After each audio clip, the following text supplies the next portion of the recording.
बातमी ते नाशिकमधनं. नाशिकमधील धोकादायक वाडे आणि इमारतींना मनपाने नोटीस बजावली आहे।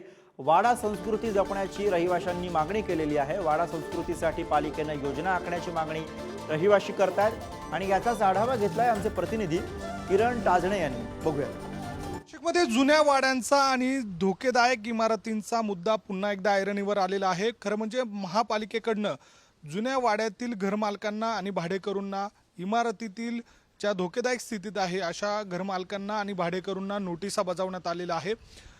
पाऊस ज्या वेळेला येत असतो त्या दरम्यान अनेकदा नाशिकमध्ये पावसामुळे जीर्ण झालेले वाडे हे कोसळतात, इमारती कोसळतात आणि त्यामुळे जीवितहानी होत असते आणि यानंतर पालिका प्रशासनाला जाग आल्यानंतर कारवाईचा बडगा उगारला जातो। मात्र आता सध्याच्या घडीला जर बघितलं तर पावसाळ्यापूर्वी आता पालिकेकडनं नोटिसा बजावण्यात आलेल्या आहेत। तब्बल 1153 इतक्या नोटिसा बजावण्यात आलेल्या आहे आणि त्याच्याच पार्श्वभूमीवर आता मी सध्या नाशिकच्या जुने नाशिक परिसरामध्ये आहे।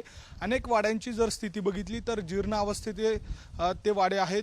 अनेक वाड्यांमध्ये रहिवाशी त्या ठिकाणी नाही आहेत। धोकेदायक स्थितीत असल्यामुळे अनेकांनी या ठिकाणाहून दुसऱ्या ठिकाणी स्थलांतर होण्याचा मार्ग निवडलेला आहे। तर अनेक ठिकाणी धोकेदायक स्थितीत असतानाही रहिवाशी त्या ठिकाणी राहतात। अनेक नागरिकांच्या जीवाला धोका या जुन्या इमारती आणि वाड्यांमुळे होत असतो। मात्र याचंही कुठलंही भान न ठेवता हे रहिवाशी या सर्व वाड्यांमध्ये राहतात। पालिका मात्र याकडे दुर्लक्ष करतात आणि मोठी जर जीवितहानी झाली तर त्यानंतर या सगळ्या वाड्यांचा मुद्दा उपस्थित होत असतो। त्यामुळे पालिका प्रशासनानं या संपूर्ण बाबतीमध्ये नोटिसा बजावल्यानंतर तात्काळ कारवाई करण्याची आवश्यकता आहे। व्हिडिओ जर्नलिस्ट जय साबळेसह किरण ताजणे, पुढारी न्यूज, नाशिक।